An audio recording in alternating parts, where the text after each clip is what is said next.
Amigos de 1214, qué alegre poder estar con ustedes. Un saludo para todas las sedes, para los cines. Es una bendición, un privilegio poder compartir con ustedes el día de hoy. Buenos días, buenas tardes y buenas noches, dependiendo de la hora a la que estén viendo esta prédica. Me presento, mi nombre es Pablo Pacay y estoy acompañado de... Mucho gusto, mi nombre es Sofía Ávila y para nosotros es un gran placer poder estar el día de hoy aquí. Y sabes, Pablo, así como la serie, hoy tenemos que hablar. Pero para poder entrar un poco más en confianza, nos gustaría contarles una historia un poco curiosa, un poco divertida y hasta cierto punto tierna. Como podrán ver en pantalla, este animalito se llama armiño. El armiño es un animalito muy curioso, muy bello para muchas personas, pero me gustaría darles datos curiosos de él.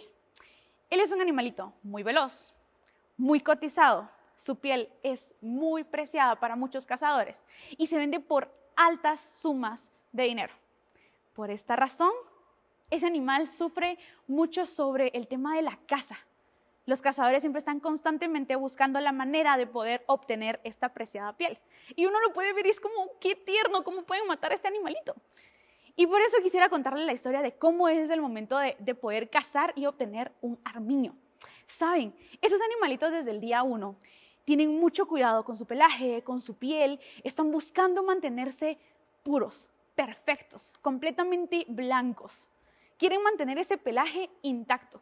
Por esa razón son muy limpios, son muy ordenados y en su cueva, en su hogar, en los lugares donde se mantiene, siempre busca que estén impecables.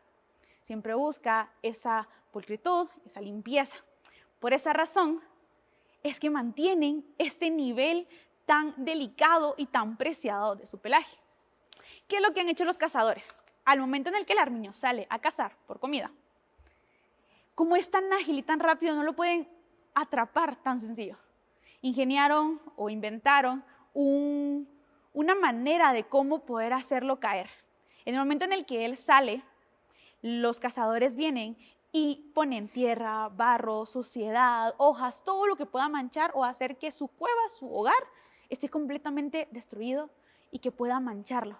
Esto hace que cuando lo quieren cazar y él regresa corriendo a su lugar seguro, a su hogar, se topa y frena, va a toda velocidad y llega al punto y frena. Y está a punto de tomar una decisión. Son microsegundos, morir o mancharse. Y en ese momento el armiño da un paso para atrás, decide no mancharse y se enrolla y se entrega. Yo cuando escuché esto dije, no puede ser.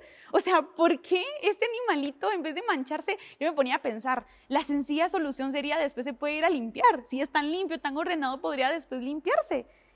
Y no. El Señor me mostraba que muchas veces nosotros podemos ser ese animalito. Con las personas que nos rodean, con los grupos, con todo lo que puede presionarnos o hacernos caer en ciertas tentaciones. Les pongo un ejemplo. ¿Qué pasa si estamos en un grupo de amigos donde están hablando completamente vulgaridades, chistes doble sentido, donde están hablando de temas impropios, pueden llegar a caer en vicios y nosotros decimos, no voy a caer en eso, no voy a decir eso, no voy a hacer eso, no voy a ver eso, pero no quiero quedar fuera del grupo. Entonces, voy a estar con ellos, pero no voy a participar de lo que hacen. Eso también mancha nuestras vestiduras.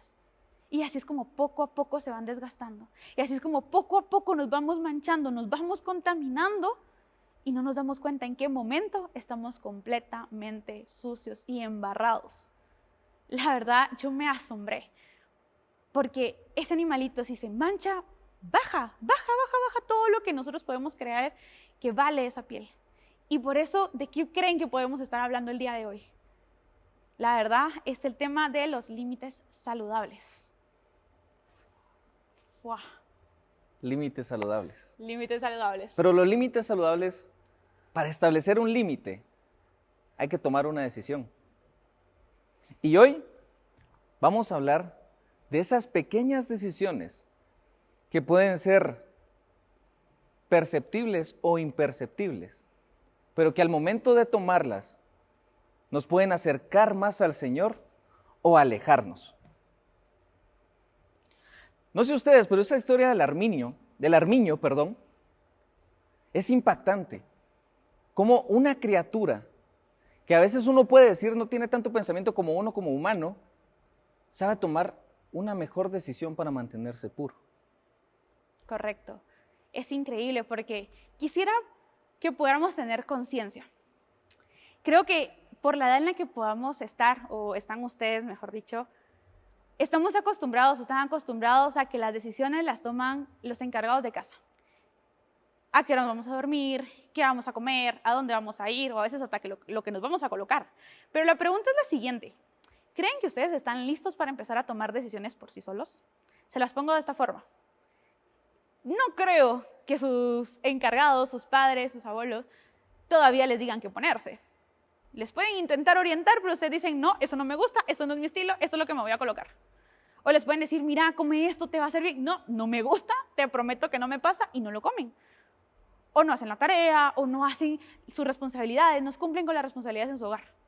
Esas pequeñas decisiones que damos por hecho, o que no las estamos tomando nosotros, ahí es donde empezamos a tener responsabilidades en los actos que estamos teniendo. Les repito, ¿creen que están listos para empezar a tomar estas responsabilidades? ¿O creen que están tomando estas decisiones con conciencia? Y así quiero hacerles la siguiente pregunta. ¿Creen que sus decisiones diarias los acercan más al Señor o los alejan más de Él? ¿Los acercan más a su familia o los alejan más de su familia, a sus amigos o ustedes mismos? Y así les queremos contar la historia de Daniel. ¿Cómo? Después de que el rey Nabucodonosor conquistara Jerusalén, ellos fueron enviados a Babilonia, o escaparon a Babilonia, o se movieron para Babilonia para huir. Pero estando en Babilonia, se dieron cuenta que al estar en un lugar nuevo, extraño, lleno de tentaciones, de cosas que ellos no estaban acostumbrados, estaban a punto de vivir uno de los mayores retos de su vida. La verdad es increíble. Queremos contarles esta historia de una manera diferente. Vamos a ver estos siguientes puntos, pero vamos a ir uno por uno. Vamos con el primero, pureza y decisiones. ¿Por qué pureza y decisiones? David tuvo que tomar una decisión crucial al momento de llegar. ¿Por qué? Porque el rey dio órdenes de que a todos los jóvenes les sirvieran las mejores comidas y vinos del palacio. Podemos pensar que era lo mejor, era un banquete real.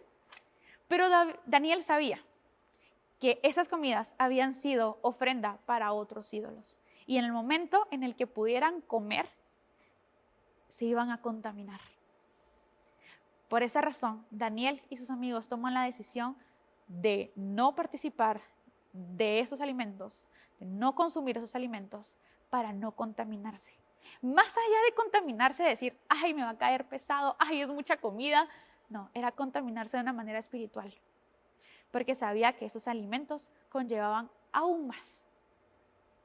Vemos que en ese momento él decide mantenerse puro, tomando decisiones completamente drásticas. A veces podemos decir, es que parece loco, es un extremo, o sea, todo tiene nivel, todo tiene una proporción, pero no. Hay veces que necesitamos tomar esas decisiones drásticas para poder marcar un límite saludable. Y así quiero llevarlos al punto número 2. El punto número 2, hablamos sobre el engaño y la trampa. ¿Por qué es un engaño y trampa? Cuando Daniel y sus amigos toman la decisión de no consumir esos alimentos, esos vinos, de no participar de todo lo que el palacio les ofrecía, de todos los bienes, disfrutes, todos los lujos que podían, aparentes lujos. Ojo, ¿por qué aparentes lujos? Porque todo lo que ofrecían era un lujo del mundo.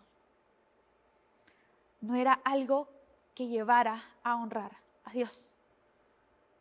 ¿Qué es lo que intentan hacer en el palacio? Intentan confundirlos, ofrecerles alimentos que no eran propios. Intentan hasta cambiarle los nombres con tal de hacerlos caer, con tal de confundirlos, con tal de atacarlos.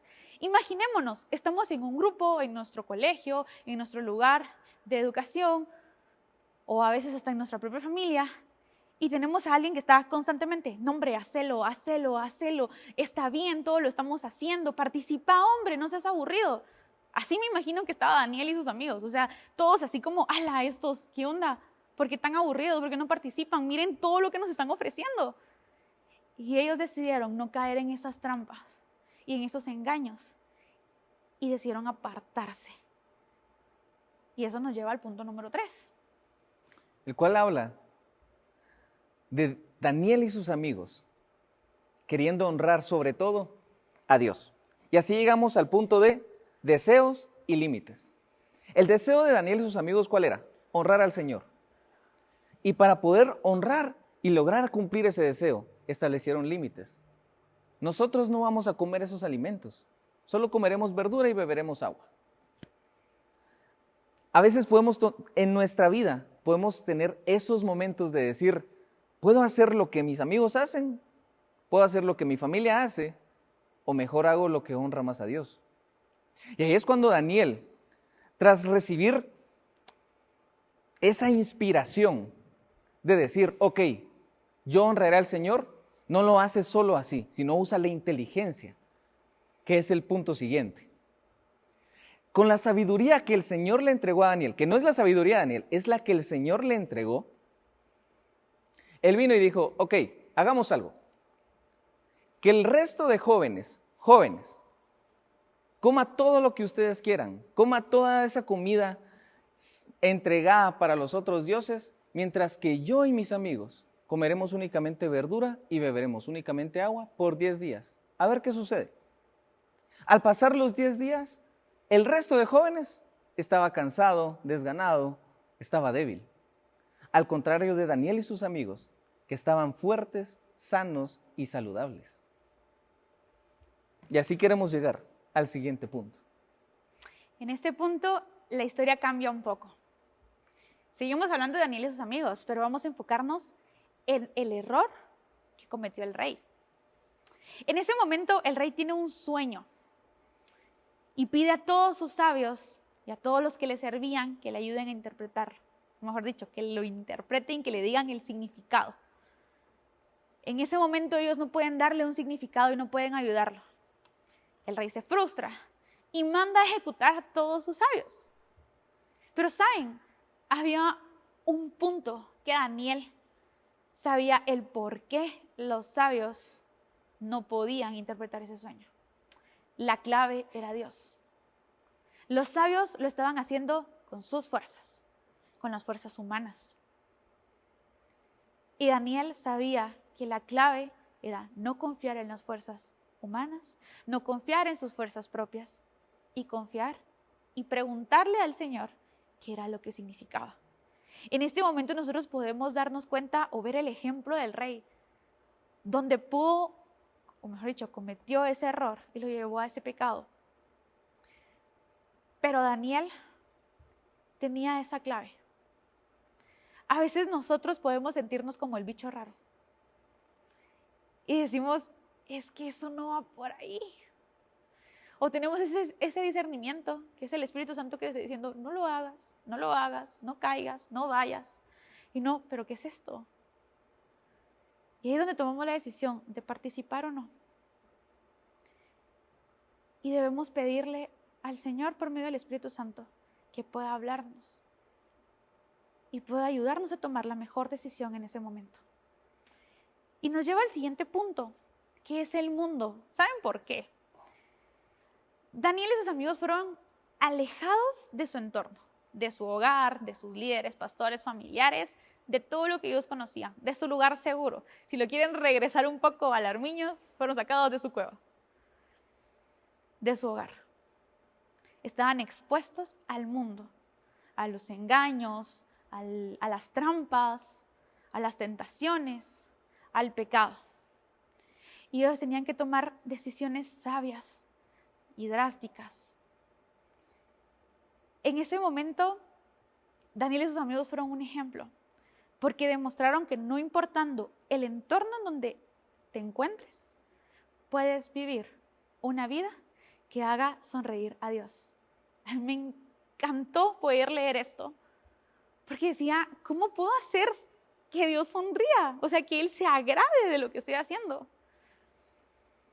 Y en ese momento yo me ponía a pensar cómo a veces estamos rodeados constantemente de ataques y nos sentimos como ahogados. Por toda esta historia, a veces creo que algunos chicos, tal vez no el creo, algunos chicos me lo han dicho. ¿Cómo confiar en estas historias? ¿Cómo confiar en lo que relata la Biblia? ¿Cómo lo asemejo a mi realidad? A lo que estoy viviendo yo. O sea, a mí no me va a llamar un rey. Yo no voy a ir a un palacio. ¿Cómo lo asemejo a mi realidad? Y saben, me gustaría contarles una historia, una experiencia que viví que me hizo recordar todo esto. Poniéndolos en contexto, cuando tenía como 13, 14 años, en mi lugar de estudios, yo tuve un profesor que se declaraba gay. Para mí en ese momento no había ningún problema. Hubo una situación en el aula en el que todos mis compañeros lo atacaron, lo insultaron, a mí me hicieron sentir incómoda. Y yo, siendo, como así decían, la buena siempre, me acerqué al profesor y le pedí disculpas aunque yo no lo había ofendido. Eso hizo que el profesor me dijera: Sofi, no se preocupe, yo sé quién soy, conozco mi identidad.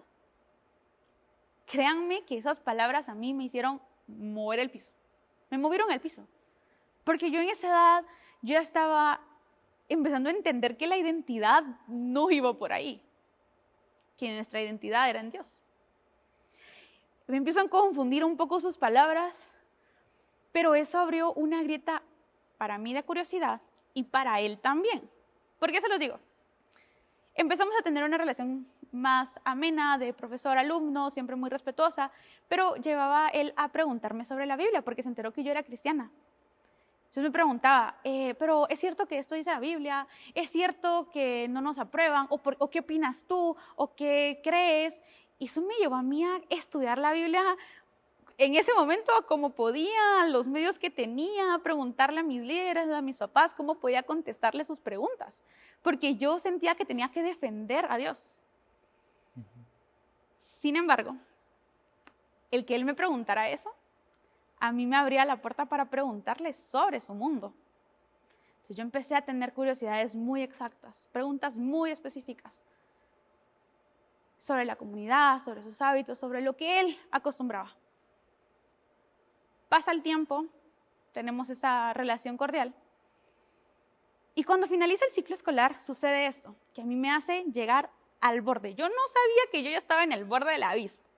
Para mí había sido una grieta de curiosidad nada más, ese rajoncito nada más. Yo estaba en el borde. Y el profesor me dice, despidiéndose de mí, dándome las gracias por ser una buena alumna y haciéndose el chistoso. En ese momento me dice, ¿sabes, Sofi? Yo no creo que usted sea cristiana el resto de su vida. Yo no creo que usted crea en Dios realmente. Usted es cristiana por sus papás. Usted cree en Dios, y así, entre comillas, por sus papás. A mí me sacudió. No sabía en ese momento cómo contestarle. Pero también me entró molestia por querer seguir defendiendo. En ese momento, yo le dije que se equivocaba, que yo no estaba siguiendo la religión, como la llamaba, por mis papás, que ellos me la habían enseñado, pero que había sido una decisión propia. Y él me dice, es que usted es muy curiosa, y la curiosidad la va a llevar a abrir los ojos y a querer alejarse de lo que la iglesia le ordena. Y yo como, ¿qué? ¿Esto qué es? Mi respuesta fue la siguiente, es cierto, soy muy curiosa. Esa curiosidad me ha llevado a querer conocer más de Dios.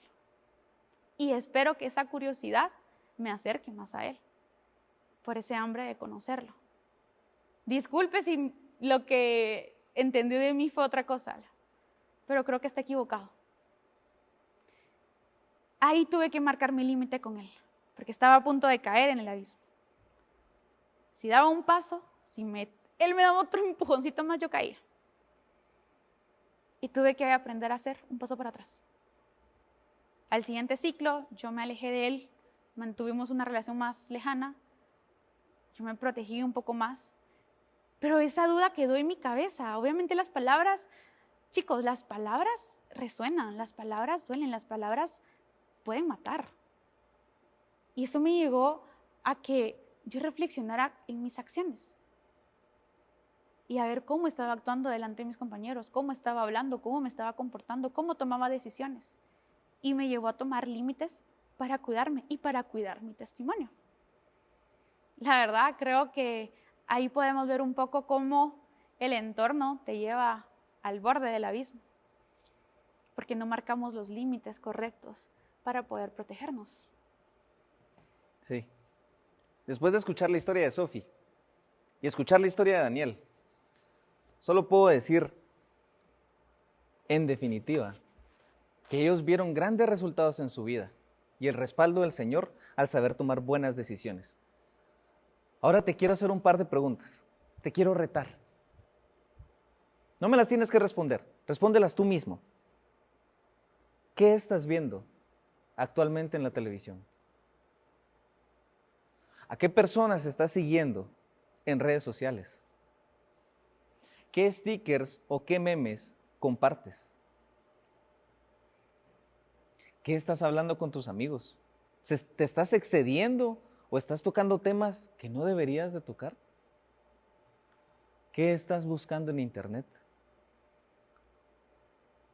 Y así, quiero que me acompañes a leer la Biblia.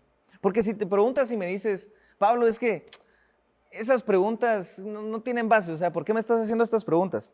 Quiero que me acompañes a leer lo que aparece en pantalla en este momento, que es 1 Corintios 6, del 19 al 20. Y dice así: ¿no se dan cuenta de que su cuerpo es el templo del Espíritu Santo, quien vive en ustedes y les fue dado por Dios? Ustedes no se pertenecen a sí mismos, porque Dios los compró a un alto precio. Por lo tanto, honren a Dios con su cuerpo. Nuestro cuerpo no nos pertenece. Este cuerpo físico a mí no me pertenece, le pertenece al Señor. Por lo cual, al hacer ese templo, ¿te estás cuidando de lo que oyes? Te lo diré de un ejemplo básico. ¿Estás escuchando a Redimidos o estás escuchando a Bad Bunny? ¿Qué estás viendo en Netflix? ¿Estás viendo la serie de Los Elegidos o de Chosen? ¿O estás viendo una serie que realmente no alimentaría tu alma? Y para completar, me encantaría que pudieran acompañarnos a leer el siguiente versículo, que sería 1 Tesalonicenses 4, 3 al 4. La verdad, el leer la palabra tan exacta confronta, porque dice lo siguiente: la voluntad de Dios es que sean santificados, que se aparten de la inmoralidad sexual y que cada uno aprenda a controlar su propio cuerpo de una manera santa y honrosa. Me gustaría darles este último ejemplo de lo que son los límites sanos, antes de pasar a la actividad. Una persona una vez me dijo que al creer ella que se colocaban límites, se sentía encerrada, como que no tenía para dónde ir, como que era completamente encapsulada en una cajita. Y yo les doy el siguiente ejemplo de límites sanos. Estamos en un puente de un abismo grande, flotante, de esos de madera, imagínenselo. Pero no tiene bardas, no tiene cuerdas, no tiene barandales, no tiene nada. Y tenemos que mantener el equilibrio para llegar al otro extremo. No sé ustedes, yo no soy buena en gimnasia, pero si yo me paro en la primera tabla, yo me caigo de un lado, me caigo del otro. ¿Qué son esos límites? No nos van a encerrar al no vivir como dice el mundo. Nos van a ayudar a poder mantenernos firmes en el camino y poder llegar de una manera correcta al propósito que el Señor tiene en nuestra vida. Son límites que nos mantienen sanos, que nos mantienen protegidos, que nos mantienen en el camino correcto y que nos ayudan a evitar muchos errores. No significa que no los vamos a cometer. Nosotros creo que somos los primeros que podemos decir que hemos cometido muchos errores. Pero de eso mismo les venimos a decir, aprendamos a colocar límites sanos con las personas que nos rodean y con las situaciones que nos rodean. Y enlazando con eso, con los límites. Chicos, chicas, en la vida tendremos que tomar varias decisiones pequeñas que harán grandes cambios. Decisiones como, ¿qué hago si mis amigos están viendo pornografía en el salón de clases? ¿Qué hago? ¿Me voy con ellos o mejor me alejo? Y es en ese momento cuando tú dices, no, gracias. Prefiero salirme del salón de clase, que me juzguen, que piensen que soy diferente,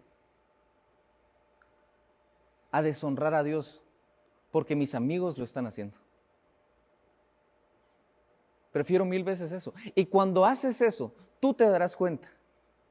¿Cómo? La gente se dará cuenta que tú eres diferente y te empezará a seguir. Empezará a preguntarse, ¿por qué él es distinto? ¿Por qué esta chava o por qué este chavo le sonríen a todo el mundo a pesar de que se sienta mal? ¿O por qué cuando mira que están fumando se aleja? Y es ahí cuando tú tienes la oportunidad de hacer realmente un cambio y decir, es porque Jesús está en mi vida. Y les puedes presentar a Jesús. Te puedo contar un testimonio rápido. Cuando yo tenía aproximadamente tu edad, me pasó eso. En el salón de clase, un muchacho con 3 amigos, se puso a ver pornografía porque no había maestro en el salón de clase en una computadora. Esos 3 muchachos se convirtieron en 5, luego en 7, y luego todos los varones de la clase estaban viendo la misma pornografía en la misma computadora a la misma hora. Yo me salí. Al hacer ese acto de salirme, empezaron a juzgarme de que era gay, era homosexual, porque no miraba las cosas que los hombres veían. Si tú estás pasando por eso, tú no necesitas la afirmación de las personas. Tú necesitas saber que lo que realmente importa es lo que Dios piensa de ti. Es que Dios te ama. Y por eso, las decisiones que tomes en honra a Él las respaldará. Así como hemos visto en varios ejemplos, nos gustaría que pudieran acompañarnos en la siguiente actividad. Donde te encuentres, anota 3 puntos en tu vida donde crees que te cuesta mantener la pureza y la santidad, donde crees que eres retado constantemente a estar en el borde, que juegas con ese límite, con esa orilla. Eso no lo tienes que hacer público, eso no lo tienes que decir a tus líderes, ni lo tienes que decir en voz alta. Esto es un momento personal con el Señor y nos gustaría que lo puedan hacer escuchando la siguiente canción.